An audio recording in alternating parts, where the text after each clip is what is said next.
Hey guys, and welcome back to the Tutorial Millennial channel. In this video, I am going to be showing you how you can create a boomerang using live photos from your iPhone. So I'm just going to select the image part right here. If I can just click on it.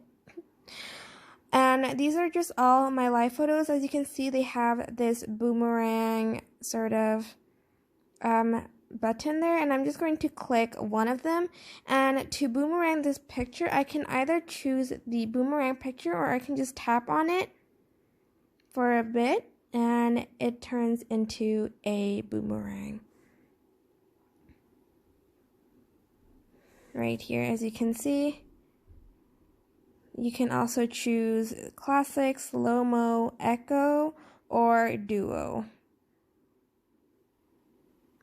And that is basically it. That's how you can create boomerangs using your live photo in Instagram stories. I hope this tutorial was helpful for you guys. Don't forget to like, comment, share, and also subscribe to this channel if you haven't done that.